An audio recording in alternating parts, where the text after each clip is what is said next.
Concentrations of private power must also be checked. So big tech and Disney, their complaint is, we're private entities. We have the same rights to freedom of speech as anybody. What are you doing messing with us with political power? How do you answer that? Well, Disney is a joke because in the late 60s, they were given by the Florida legislature their own government in Central Florida. So they basically answered to themselves. The whole thing was a fiction.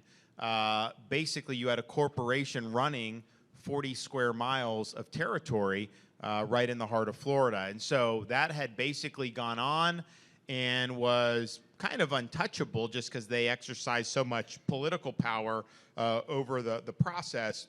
They get into this issue with the sexualization of the child programming and getting involved in our education bill.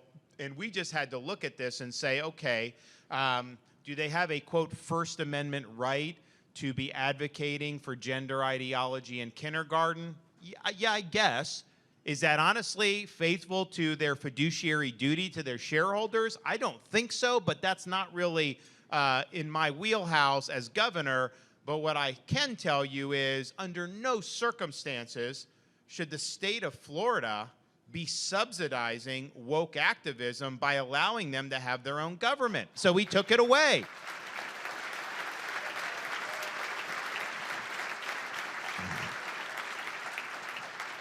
So they've lost their own government. We've put the state in charge with a control board. Now, it's interesting. The media tried to get spun up about Disney trying to do these agreements, very quietly right before we took control, and they're acting like somehow that they pulled one over on the state.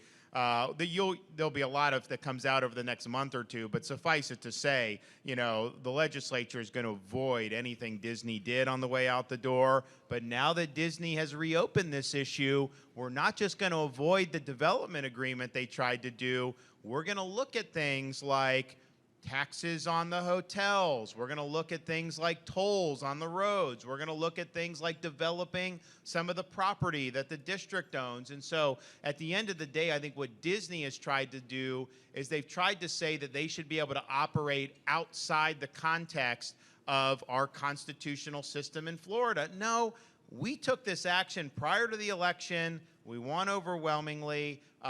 They are not superior to the people of Florida. And so come hell or high water, we're going to make sure that that policy of Florida carries the day. And so they can keep trying to do things, but ultimately we're going to win on every single issue involving Disney. I can tell you that.